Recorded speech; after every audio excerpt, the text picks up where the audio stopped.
Alright, so we're going to be switching from this steering wheel over here. This is just your classic 2-spoke 1996, 1998 I believe steering wheel.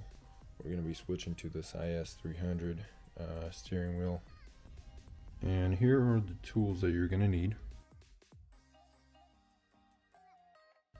Alright, so here's what you're going to need to purchase. You're going to need the IS 300 steering wheel. You're going to need the IS 300 clock spring.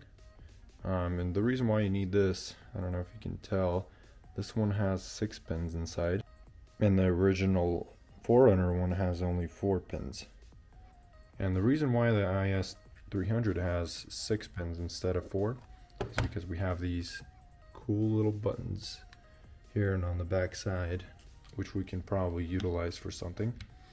So again, you need the steering wheel, you need the clock spring, and you need the airbag. So with the airbag, you can either use the IS 300 airbag. I know some Corolla ones work, RAV4 airbags work as well.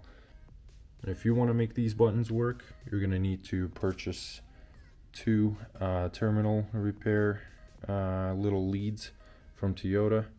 The reason why we need these is because the original Toyota 4Runner connector does not have these 2 wires, because of course it doesn't have the buttons. So we're going to be adding these 2 on there, and then hopefully going to make these do something functional. One thing I want to point out, I will not actually be keeping my cruise control. I'm actually taking that out just so I can have more space under the hood, because I never use it. So I'm actually not going to be putting either one of these back. What you can do, I'll link a forum post in the description, and you guys will be able to pretty much retrofit the internals of this guy. This is the original 4Runner one. Into the Lexus IS 300 cruise control little knob. So yeah, I will not be doing that. I'm just getting rid of it because I never use cruise control. Alright, so our first step is going to be to disconnect the negative terminal, just because we're going to be working with airbags here. We don't want the airbag to blow on us. So to take off the cover, that's what we're gonna do first. To take this cover off, you're gonna pop this little guy out. Just use a little screwdriver and pry it out like so. You're gonna see a Torx screw in there, so you're gonna take that guy out. That's a T25 in my case. So on the opposite side, very similar situation. You got your little cover that you're gonna pop off with a screwdriver, and then the Torx screw is right there. So you're just gonna take that bad boy out, and then this cover is just gonna pop off. Alright, so once you got those 2 loosened up, you gotta just pop this bad boy out. It's kind of hard to do with one hand here.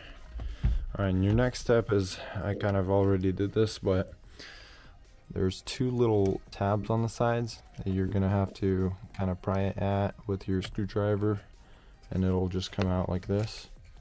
And once you got that, you're just gonna press down on this tab right here in the middle, and you're just gonna pull this guy out. Alright, so what you're gonna do next, this connector right here, we're gonna just pop this guy out like so, and then you're just gonna use a 19mm socket, and you're gonna unscrew that middle nut right there. Alright, for this next step, you can either use a puller. So I think the puller utilizes these 2 threaded holes right here, or you could just use your own strength and kind of apply pressure on either side of the steering wheel, kind of alternating back and forth and pulling. So you could give that a shot. I was able to pull it off with just using my own strength. Oh yeah, and the reason why you want to keep this nut on here is so you don't smack yourself in the head with the steering wheel when you're pulling, because you're going to be pulling pretty hard at this thing. Alright, so this is what you're left with when the steering wheel is completely removed. Our next step is to remove these 2 screws right here. Yeah, and just a heads up, there is another screw underneath here that you're gonna have to remove to get this guy out. Our next step is to remove these 4 screws right here.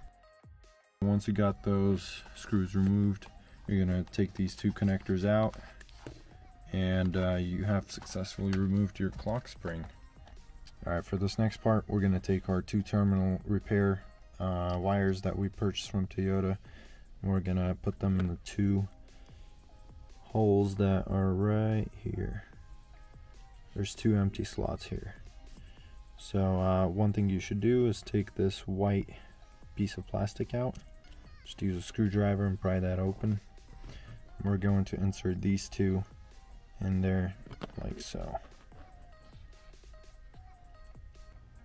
And while I'm at it, I decided to wrap all of these plastic surfaces with carbon fiber just to freshen it up a little bit. It is a tiny bit scuffed up.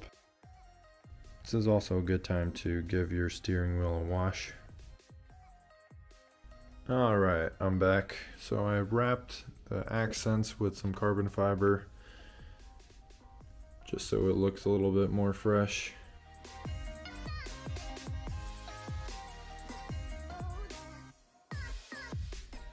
Alright, so I went ahead and screwed the clock spring back on from the IS300 and it fits right in.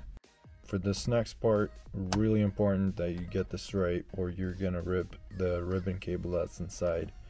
So what you're gonna do is you're gonna spin this to the left until you feel resistance. You'll hear it too, winding up. So there's some resistance here. Now what you're gonna do, you're gonna spin it 2.5 times, roughly. So that's 1, 2, and roughly a half until it lines up with the center. Now you're gonna put the plastic pieces back together around the steering column. And remember that's 2 screws here and 1 screw on the bottom. Alright, so here's what's next.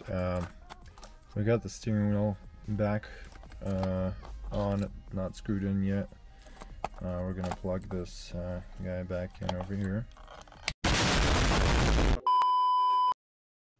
Alright, and this bolt here, you're gonna tighten it to 37 foot-pounds. At this point in time, you're pretty much done. You just take the airbag and plug it in, make sure the battery's still disconnected. And then you're gonna tighten the 2 Torx screws right there, and you are set.